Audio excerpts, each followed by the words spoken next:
Hello dear students. तो आज आपके लिए हम फिज़िक्स का पहला लेक्चर लेकर आए हैं। जैसा कि हमने बोला था आपसे कि हम सारे टॉपिक आपके कवर करवा देंगे। तो देखिए यहाँ पर हमने 3 इंपॉर्टेंट टॉपिक लिए जो आपको ध्यान रखना है, तीनों को अच्छे से देखना है। यहाँ से डेफिनेटली आपके क्वेश्चन आते हैं। पहला हमने टेम्परेचर लिया है और इस पर डिफरेंट डिफरेंट तरह के क्वेश्चन आपको मिलेंगे। उसके बाद में दूसरा हमने लिया है मैग्नेटिक प्रॉपर्टीज़ और तीसरा हमने लिया है आपका धारा यानी कि इलेक्ट्रिक करंट। तो ये 3 इंपॉर्टेंट टॉपिक है और इन पे सब पे आपको क्वेश्चन इंपॉर्टेंट मिलेंगे जो कि एग्ज़ाम में पिछले साल में पूछे गए हैं, वो क्वेश्चंस भी आपको मिलेंगे। तो देखो, पहला टॉपिक हमारा टेम्परेचर है। टेम्परेचर की एसआई मात्रक आपको पता है केल्विन होती है। उसके बाद ये याद रखना है कि तापमान मापने के पैमाने क्या होते हैं। तो ये यहाँ से इम्पोर्टेंट चीज़ आपकी स्टार्ट होती है, आपको ध्यान देना है। जब भी तापमान को मापा जाता है तो 2 नियत बिंदु को लिया जाता है, 2 फिक्स्ड पॉइंट को लिया जाता है।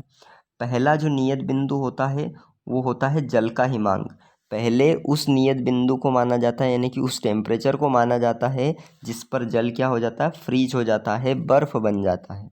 उसको पहला नियत बिंदु माना जाता है। और दूसरा नियत बिंदु माना जाता है जल के क्वथनांक को, जिस पर जल क्या होता है, बॉईल यानी कि उबलने लग जाता है, उसे दूसरा नियत बिंदु माना जाता है।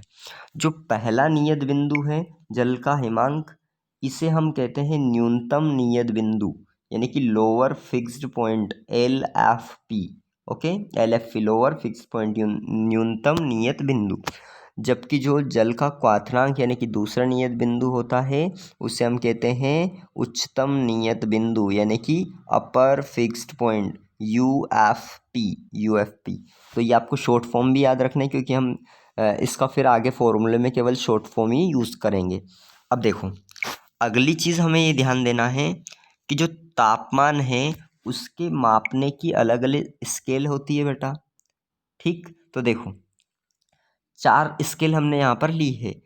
स्केल और भी 5-6 स्केल भी हम ले सकते थे, पर उससे क्वेश्चन नहीं पूछा जाता है, तो हमें केवल 4 स्केल ही यहाँ पर याद रखनी है। एक तो सेल्सियस या सेंटीग्रेड स्केल होती है, एक फ़ारेनहाइट स्केल होती है, एक र्यूमर स्केल होती है और एक केल्विन स्केल होती है। ये 4 प्रकार की तापमान मापने की स्केल पाई जाती हैं। तो अब देखो, इन स्केल से इम्पोर्टेंट चीज़ें हमें क्या देखना है, ध्यान देना चीज़ों पर अच्छे से। जो सेल्सियस और सेंटीग्रेड स्केल है, अब इन दोनों में हमें मतलब जो सारी स्केल्स है ना, इनमें सबसे महत्वपूर्ण ध्यान देना है कि उसका UFP और LFP यानी कि उच्चतम नियत बिंदु और न्यूनतम नियत बिंदु, इस पर ध्यान देना है। ओके, तो देखो, इसका उच्च बिंदु जो होता है 100 डिग्री सेल्सियस होता है और इसका निम्न यानी कि न्यूनतम बिंदु जो होता है वो 0 डिग्री सेल्सियस होता है। सेल्सियस या सेंटीग्रेड स्केल का 0 डिग्री सेल्सियस से निम्न बिंदु से लेके तो 100 डिग्री सेल्सियस तक इसमें तापमान मापा जाता है। यानी कि इसके कितने भाग हुए, 0 से लेके 100 तक हम डिवाइड करेंगे एक एक, यानी कि 100 भाग हुए इसके। क्लियर, 100 भागों में विभाजित होती हैं। वैसे ही अगर हम फ़ारेनहाइट स्केल की बात करें तो इसमें 32 डिग्री फ़ारेनहाइट से लेकर तो 212 डिग्री फ़ारेनहाइट तक होता है, यानी कि ये निम्न हो गया, ये उच्च हो गया इसका। तो इस तरह से हम इसको भी डिवाइड करेंगे तो ये 180 भागों में ये विभाजित रहती है। तो 32 डिग्री फ़ारेनहाइट से 212 डिग्री फ़ारेनहाइट तक ये मापते हैं। अच्छे से याद रखना, एक एक चीज़ों को, यहाँ से ही कॉन्सेप्ट बनेगा आपका। र्यूमर जो स्केल होती है बेटा, ये 0 डिग्री र्यूमर से लेकर तो 80 डिग्री र्यूमर तक होती है, यानी कि ये 80 भागों में डिवाइड होती हैं। ठीक, वैसे केल्विन स्केल जो होती है ये 273 केल्विन से लेकर तो 373 केल्विन तक नापती है, यानी कि ये 100 भागों में विभाजित होती है। ओके, ये चीज़ें आपको अच्छे से समझ में आ गई होगी और अच्छे से देखना इन चीज़ों को। अब देखो, अब इस पर इम्पोर्टेंट चीज़ें हमें देखना है। ये पॉइंट याद रखना है कि किसी भी स्केल पर मापे गए तापक्रम को किसी दूसरे स्केल पर बदला जा सकता है, यानी कि एक तापमान को दूसरे तापमान में कन्वर्ट किया जा सकता है। एक स्केल के तापमान को दूसरे स्केल के तापमान में कन्वर्ट किया जा सकता है। और ये सबसे इम्पोर्टेंट चीज़, यहीं से क्वेश्चन आपसे पूछा जाता है। अब देखो, क्या है इसके लिए फॉर्मूला हमें यूज़ करना होता है। किसी भी स्केल का पाठ्यांक यानी कि किसी भी स्केल पर हम तापमान को नापेंगे और जो उसकी वैल्यू होगी उसको हम लेंगे तो उसे क्या कहेंगे, किसी भी स्केल का पाठ्यांक, और उसमें से हम माइनस करेंगे उसका लोअर फिक्स्ड पॉइंट यानी कि उसका न्यूनतम नियत बिंदु जो है उसको माइनस कर देंगे, और अपॉन में क्या रखेंगे, U F B minus L F B. U F B का मतलब होता है उच्चतम नियत बिंदु और एल एफ बी का मतलब होता है न्यूनतम नियत बिंदु। ये हमने लिखेंगे। और सभी पैमाने के लिए नियत यानी कि सभी के लिए जितनी भी स्केल में हमें कन्वर्ट करना है उसके लिए ये नियत रहेगा। ये फॉर्मूला अच्छे से याद रखना। अब देखो, अभी आपको हो सकता है थोड़ा डाउट होगा इसमें, तो आप आगे देखिए, आपको चीज़ें समझ में आ जाएगी। अब यहाँ पर ये फॉर्मूला देखिए, उसी फॉर्मूले को हमने यूज़ किया है। इस पर जो टेम्परेचर आया है सी, उसमें से इसका नियत बिंदु क्या होता है सेंटीग्रेड का, 0, तो हमने 0 रख दिया। अपॉन में हमने क्या रख दिया, 100 उच्चतम माइनस न्यूनतम, 100 माइनस 0। ऐसे फ़ारेनहाइट के लिए रख दिया। एफ न्यूनतम क्या होता है 32 और 212 माइनस 32। ऐसे रोमर के लिए रख दिया। आर जो भी वैल्यू आएगी वो, और उसमें से न्यूनतम घटाया और उच्चतम माइनस न्यूनतम। ऐसे केल्विन के लिए हमने रख दिया के माइनस 273, 373 माइनस 273। आगे समझ में आ गया होगा अच्छे से क्या किया है। और एक बार और फॉर्मूले देखो, किसी भी स्केल का पाठ्यांक रखा हमने, उससे लोअर को माइनस किया, और नीचे क्या करना है, उच्चतम माइनस न्यूनतम। तो ये आपको ध्यान रखना है। अब देखो, इससे बेटा आपको एक चीज़ ध्यान देना, अगर हमें मान लो, अगर हमें जो सेंटीग्रेड है उसको फ़ारेनहाइट में कन्वर्ट करना है तो हम केवल इसको इतना लेंगे। अगर हमें र्यूमर को केल्विन में कन्वर्ट करना है तो केवल इतना सा हम लेंगे फॉर्मूले को। अगर हमें सेंटीग्रेड को केल्विन में करना है तो हम इस फॉर्मूले को और इस फॉर्मूले को कंपेयर करेंगे।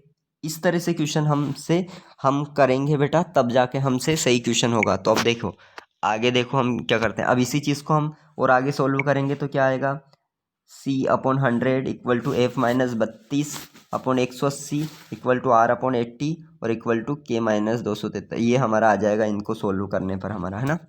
और फाइनल आंसर जो है हमें ये याद रखना, आप चाहो तो सारा सब कुछ छोड़कर ये केवल फाइनल आंसर याद रख सकते हो। क्लियर।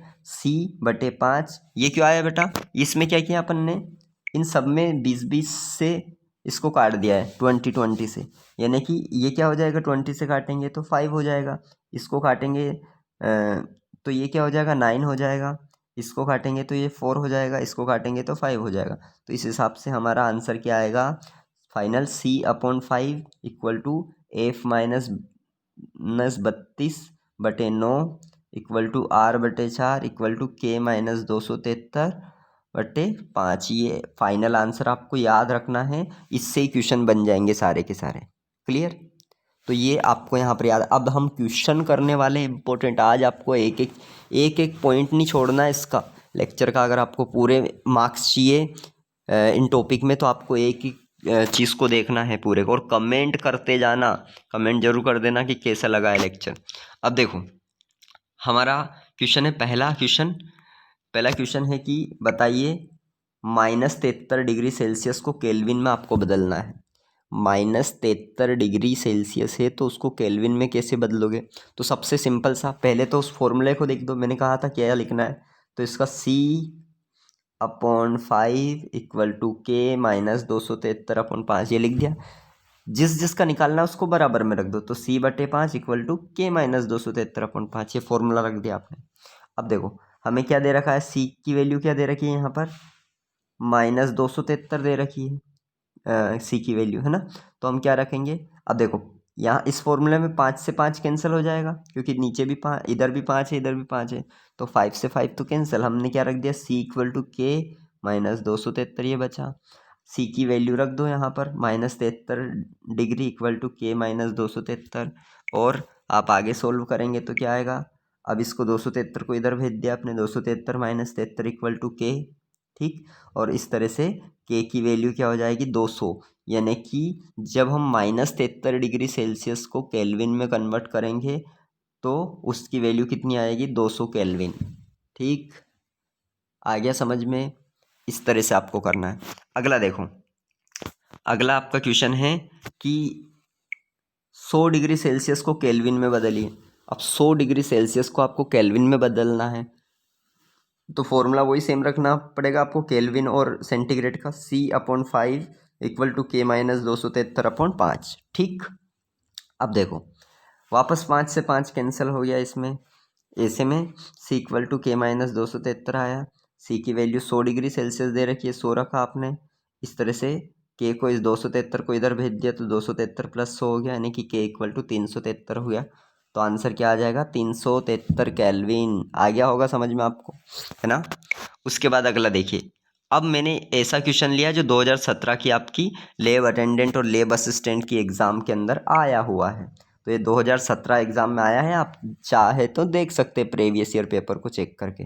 इसमें क्वेश्चन आया कि फ़ारेनहाइट तापक्रम पर सामान्य ताप यानी कि कक्ष तापमान 298 केल्विन का मान क्या होगा। आपको दे रखा है कि 298 केल्विन आपका तापमान है, जो कि रूम टेम्परेचर होता है, जिसे हम कक्ष ताप या सामान्य ताप कहते हैं। तो उस 298 केल्विन का फ़ारेनहाइट स्केल पर क्या होगा, वैल्यू फ़ारेनहाइट स्केल पर क्या होगी, ये आपसे पूछा गया है। यानी कि फ़ारेनहाइट में आपको कन्वर्ट करना है केल्विन को। तो देखो आपको फॉर्मूला रख देना है। फ़ारेनहाइट में क्या होता है? F-32/9, और केल्विन अभी देखा ही था, केल्विन में होता है K-273/5। ओके, ये हमने रख दिया इक्वल में। अब क्या करना है बेटा? अब देखो वापस इसको इस तरह से करना है, और यहाँ पर क्या करना है? यहाँ पर केल्विन की वैल्यू क्या दे रखी है आपको? 298। तो 298 माइनस 273/5 ये रख दिया। अब सोल्व करना है इसको। तो सोल्व कैसे करोगे आप इसको? सिंपल से सोल्व तो आपको आता ही है खैर। तो F-32/9, इसमें से क्या आएगा? हम करेंगे तो 25 आएगा, 25/5, यानी कि इसको भी हम काट देंगे तो 5 आंसर यहाँ पर आएगा हमारा। तो F-32/9 इक्वल टू 5। अब हम क्या कर देंगे? क्रॉस मल्टीप्लाई कर देंगे। तो अब हम क्रॉस मल्टीप्लाई कर देंगे। F-32 equal to 5 into 9, F-32 equal to 45, F equal to 45 plus 32, और हमारा फाइनल आंसर आएगा F इक्वल टू 77, यानी कि 77 डिग्री फ़ारेनहाइट हमारा आंसर आएगा जब हम 298 केल्विन को फ़ारेनहाइट में बदलेंगे। तो आ गया समझ में? ओके, आ गया होगा मुझे लगता है। ठीक, ये आपको अच्छे से याद रखना है। एक क्वेश्चन और मैंने इम्पोर्टेंट लिया था पर वो छूट गया अब गलती से।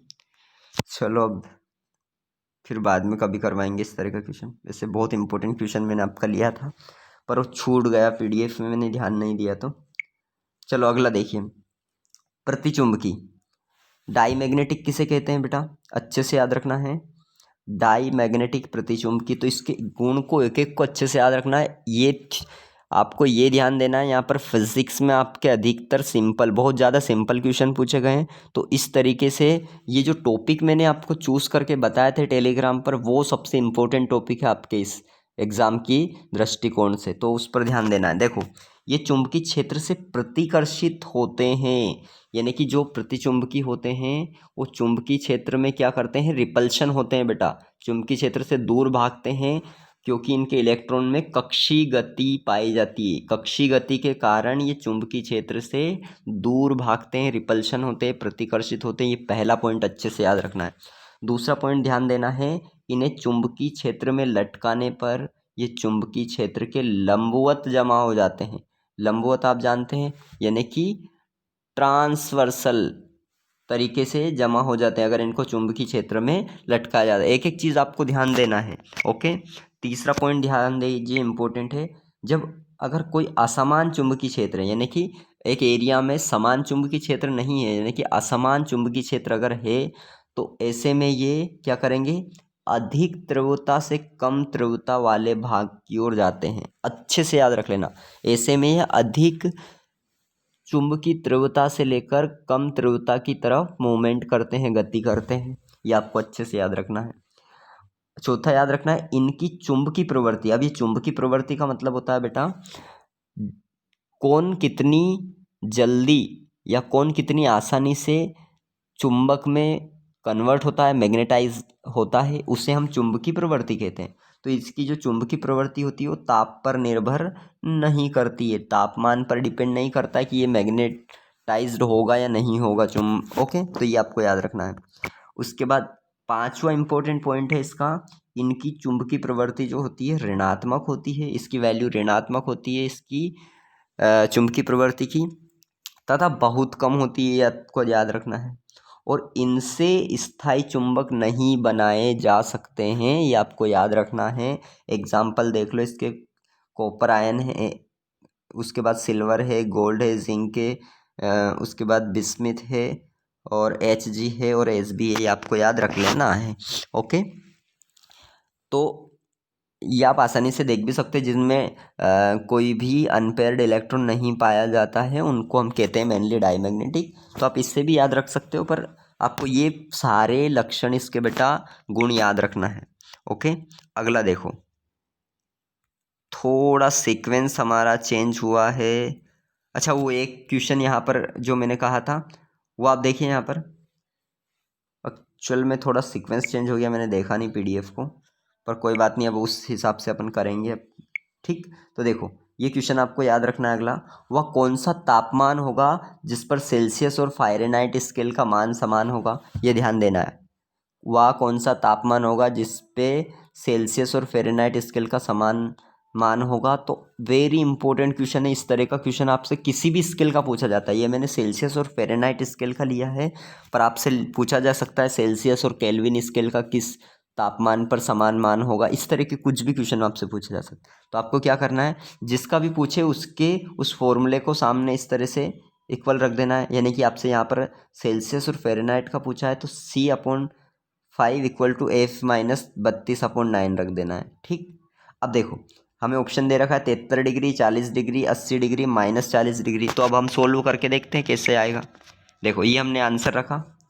अब हमें, क्योंकि यहाँ पर तापमान तो कुछ भी दे नहीं रखा है, तो हम C की जगह भी x रख देंगे और F की जगह भी x रख देंगे। तो x/5 x-32/9। ठीक, अब इसको क्या करेंगे, क्रॉस मल्टीप्लाई होगा इधर, तो ये 9x हो गया, और ये 5 का इन दोनों में क्रॉस मल्टीप्लाई होगा तो 5x, और 5 का 32 में होगा तो 160 हो जाएगा। ठीक, अब देखो इस 5x को इधर भेजा हमने, तो 5x minus 9x minus 5x equal to -160, और इस तरह से 4x बचेगा इसमें से, तो -160, और देखो x इक्वल टू क्या हो जाएगा, -160/4, और आंसर क्या आएगा हमारा, -40 डिग्री।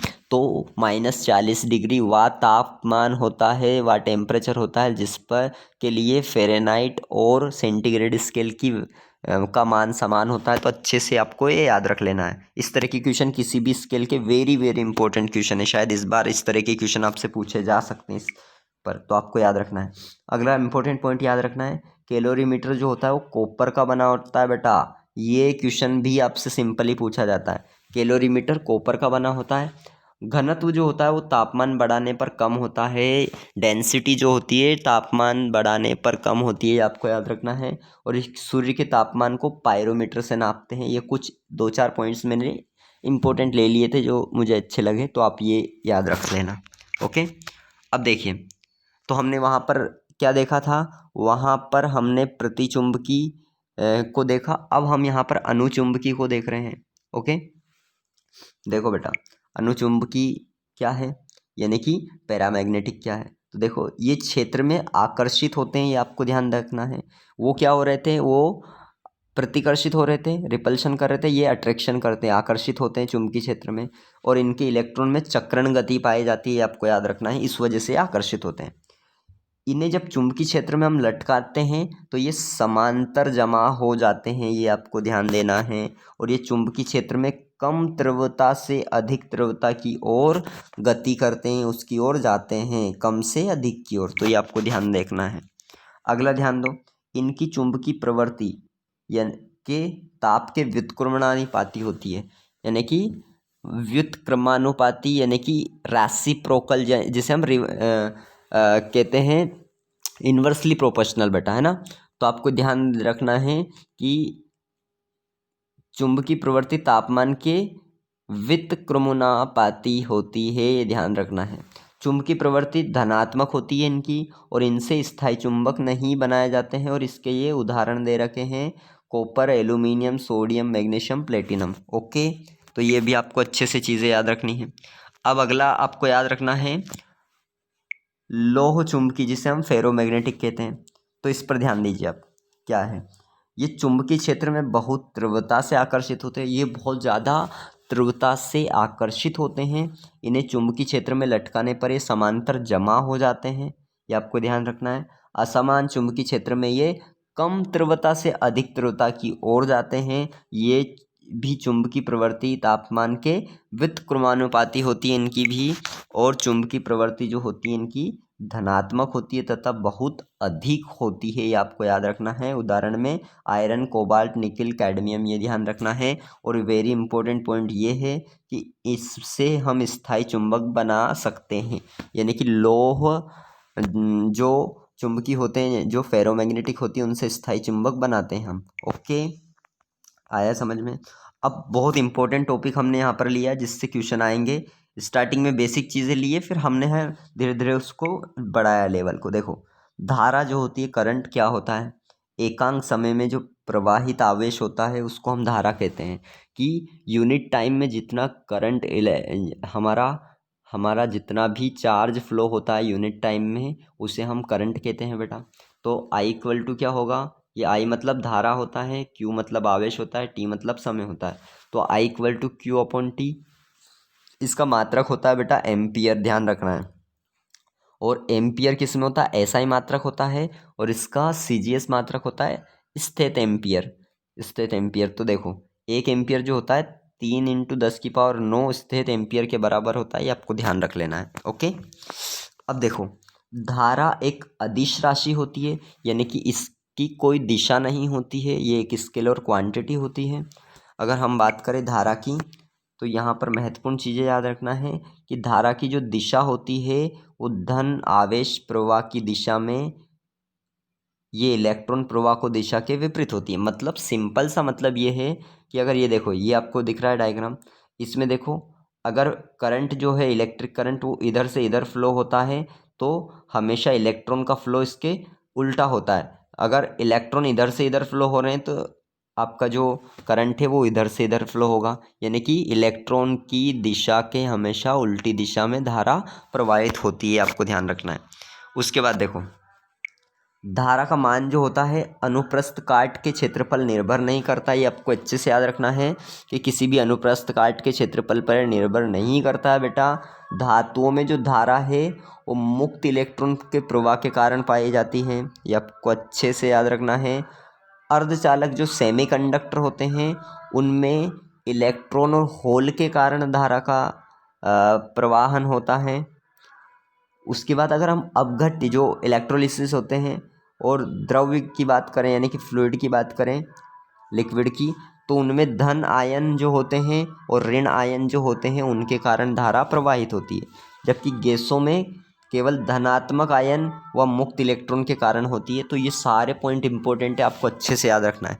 ठीक, अब देखो, अब धारा को हम आगे बढ़ते हैं। तो धारा को हम 2 पार्ट में डिवाइड करते हैं, यानी कि करंट को 2 पार्ट में। एक तो करंट होता है अल्टरनेटिंग करंट जिसे प्रतिवर्ती धारा कहते हैं, और दूसरी होती है दिष्ट धारा जिसे डायरेक्ट करंट कहते हैं। तो अल्टरनेटिंग करंट किसे कहते हैं, यानी कि प्रतिवर्ती धारा किसे हम कहते हैं, तो वह धारा जो परिमाण और दिशा जिसका समय के साथ बदलता रहता है, वह धारा जिसका परिमाण और दिशा समय के साथ बदलता रहता है उसे अल्टरनेटिंग करंट यानी कि प्रतिवर्ती धारा कहते हैं। और प्रतिवर्ती धारा जो होती है केवल ये ऊष्मीय प्रभाव ही दर्शाती है, आपको याद रखना, केवल हीटिंग इफेक्ट को शो करती है। वेरी इंपॉर्टेंट पॉइंट है। वही डायरेक्ट करंट की अगर हम बात करें दिष्ट धारा की, तो वह धारा जिसमें समय के साथ परिमाण तथा दिशा नहीं बदलते हैं उसे हम दिष्ट धारा कहते हैं। और इसमें ऊष्मीय प्रभाव, रासायनिक प्रभाव व चुंबकीय प्रभाव, तीनों प्रकार के प्रभाव पाए जाते हैं, ये आपको याद रखना है। अब ये इंपॉर्टेंट फॉर्मूले आपको याद रखना है। आपने अभी देखा था कि I equal to Q upon T होता है, और ये जो क्यू होता है इसको हम क्या लिख देंगे फिर, Q equal to I T. और आपको एक इम्पोर्टेंट चीज़ रखना है, क्यू जो होता है इक्वल टू होता है एन ई। एन का मतलब है इलेक्ट्रॉन की संख्या और ई मतलब है इलेक्ट्रॉन पर चार्ज। ओके, तो एनी बराबर क्या हो जाएगा, इस क्यू की जगह एनी रख दिया तो आई टी हो जाएगा। तो ये हमारा मेन फॉर्मूला जो बना है इसको याद रखना है क्योंकि आगे काम आने वाला है, I equal to N E upon T. Okay बेटा, तो ये आपको नोट कर लेना है। अब देखो हम इस पर क्वेश्चन करने वाले हैं। पहला क्वेश्चन हमारा है कि एक तार है उसमें 10 मिनट में 30 कूलम आवेश प्रवाहित होता है। एक तार में 10 मिनट में 30 कूलम आवेश प्रवाहित होता है, तो धारा का मान ज्ञात कीजिए। तो कैसे आपको मतलब आई को फाइंड करना है, तो आपको फॉर्मूला पता है, I Q equal to I T होता है और I equal to Q upon T होता है। तो आप वैल्यू रख देंगे, क्यू की वैल्यू दे रखी है 30 दे रखी है आपको, और टी की वैल्यू आपको क्या दे रखी है, आपको 10 मिनट दे रखी है। तो 10 मिनट को हमेशा सेकंड में कन्वर्ट करना पड़ेगा बेटा। 10 में क्या करेंगे आप 60 का मल्टीप्लाई कर देंगे तो सेकंड में कन्वर्ट हो जाएगा। तो 30 अपॉन 10 इंटू 60, तो आप इस तरह से 0 से 0 कैंसिल आपने की तो 3 अपॉन 60 आपका ये आंसर इस तरह से आएगा। तो उसके बाद क्या करेंगे, ये सोल्व करने पर 0.05 आंसर आपका आएगा करंट। तो इतना एम्पियर आपका आंसर आएगा। तो ये आपको अच्छे से इस तरह, ये सिंपल सा क्वेश्चन था, केवल फॉर्मूले पर सिंपल तरीके से किया। आप दूसरा क्वेश्चन देखिए, ये इस तरह के क्वेश्चन भी आपसे पूछे जाते हैं। बिंदु ए से बी की ओर, माना हमने कि बिंदु ए से बी की ओर 10⁻³ सेकंड में 10⁻⁹ इलेक्ट्रॉन प्रवाहित होते हैं। तो प्रवाहित धारा का मान व दिशा आपको बतानी है बेटा। तो मैंने कहा था कि इस फॉर्मूले के लिए आपको ये एक फॉर्मूला याद रखना पड़ेगा, I equal to N E upon T. तो ये आपने देखा, एन का मतलब यहाँ पर होता है इलेक्ट्रॉन की संख्या, ई का मतलब इलेक्ट्रॉन पर चार्ज, टी मतलब समय और आई मतलब धारा। तो आपको यहाँ पर धारा याद करना है, तो आपको पहले इलेक्ट्रॉन कितने हैं 10⁹, ये 10⁹ आपने रख दिए। इलेक्ट्रॉन पर चार्ज आपको पता है कितना होता है, -1.6 इंटू 10⁻⁹ होता है। तो आपको यहाँ पर माइनस तो नहीं रखना है, केवल चार्ज रख देना है 1.6 इंटू 10⁻⁹। ठीक, उसके बाद समय कितना दे रखा है, 10⁻³ दे रखा है, ये रख दिया आपने। तो जब आप सोल्व करेंगे, इसको सोल्व कैसे करना है बेटा, इस 3 को ऊपर ले जाना, तो 10 की पावर प्लस का 3 बन जाएगा। तो ये दोनों जुड़ जाएंगे तो कितनी हो जाएगी, 10 की पावर 12 हो जाएगी। ऐसे में 10 की पावर 12 से 10 की पावर 19 को कैंसिल कर देना, तो 10 की पावर -7 बचेगा। तो I equal to 1.6 into 10⁻⁷ answer आपका आ जाएगा। ठीक, ये आपको ध्यान रखना। एक क्वेश्चन और हमारा वहाँ पर रह गया है ना, चलो उस क्वेश्चन को और हम कर लेते हैं। ये वाला क्वेश्चन हमारा है, ये क्वेश्चन है हमारा। देखो क्वेश्चन आपसे पूछा गया है, 5 ओम प्रतिरोध के एक तार में 3 एम्पियर की धारा 4 मिनट तक बहती है। 5 ओम प्रतिरोध के एक तार में 3 एम्पियर की धारा 4 मिनट तक बहती है। तो तार से गुजरने वाले इलेक्ट्रॉन की संख्या याद कीजिए। तार से गुजरने वाले इलेक्ट्रॉन, यानी कि यहाँ पर एन पूछा गया। इस फॉर्मूले को आपको याद रखना है। इस फॉर्मूले को अगर इलेक्ट्रॉन की संख्या पूछी गई है तो कन्वर्ट करके क्या कर देना है, एन इक्वल टू आई, मतलब इसको अरेंज कर देना, आई टी अपॉन ये हो जाएगा।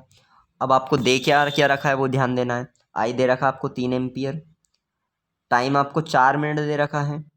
ओके, 4 मिनट में हमें 60 का मल्टीप्लाई करेंगे तो सेकंड में कन्वर्ट हो जाएगा। इलेक्ट्रॉन आपको चार्ज पता है 1.6 इंटू 10⁻⁹ होता है। और हमें एन पूछा गया है, यानी कि संख्या पूछी गई है। तो हमें ये फॉर्मूला रखना है और इस फॉर्मूले में वैल्यू पुट कर देनी है। तो एन इक्वल टू क्या हो जाएगा, आई की वैल्यू 3 हो गई और टी की वैल्यू 4 इंटू 60 हो गई, और इलेक्ट्रॉन का चार्ज हो गया है 1.6 इंटू 10⁻⁹। अब इसको सोल्व कर दो डायरेक्टली। आप सोल्व करेंगे तो आपका आंसर ये आ जाएगा। तो वेरी वेरी इंपॉर्टेंट इस तरह के क्वेश्चन आपसे बेटा पूछे जाते हैं एग्ज़ाम में। तो मैंने आज यही टॉपिक आपके इम्पोर्टेंट टॉपिक को लिया था। अब आपको बताना है कि आपको किस तरह का वीडियो लगा है। इस तरह के हम बहुत ही इम्पोर्टेंट टॉपिक लेने वाले हैं और वो प्रीवियस ईयर वाले क्वेश्चन भी करने वाले हैं जो आते हैं साथ साथ में। तो इस तरह के केवल वही टॉपिक हम लेंगे जो जिस टॉपिक से क्वेश्चन आते हैं। हम फालतू के टॉपिक नहीं लेंगे बेटा, क्योंकि आपके एग्ज़ाम में सब टॉपिक से क्वेश्चन नहीं आते हैं। तो आपको ये ध्यान रखना है। और अगर आपको वीडियो अच्छा लगे तो दोस्तों को शेयर ज़रूर करें, क्योंकि उनकी भी हेल्प हो सके। और चैनल को सब्सक्राइब अभी तक नहीं किया है तो ज़रूर कर लें, क्योंकि आप इसी तरह से हम आपके लिए ही मेहनत कर रहे हैं। और आपको क्या करना है, अगर टेलीग्राम ग्रुप नहीं ज्वाइन किया तो वो कर ले, क्योंकि ये PDF आपको वहाँ पर मिल जाएंगे अगर आप बोलेंगे तो इस तरीके से। और टेस्ट सीरीज़ आपकी स्टार्ट होने वाली है, तो ये जो हमने यहाँ पर क्वेश्चन दिए इस पर ही बेस्ड, ये जो यहाँ पर हमने टॉपिक लिया इस पर ही बेस्ड आपको क्वेश्चन उसमें मिल जाएंगे। ओके, तो आपको क्या करना है, कमेंट बॉक्स में ज़रूर बता के जाना है और लाइक ज़रूर कर देना अगर पसंद आए तो। ओके, पर हम मिलते हैं नए लेक्चर में। आपको पढ़ाई पर पूरा फोकस करना है। हमारा केवल एक ही टारगेट है कि आपका सिलेक्शन होना चाहिए। ओके बेटा।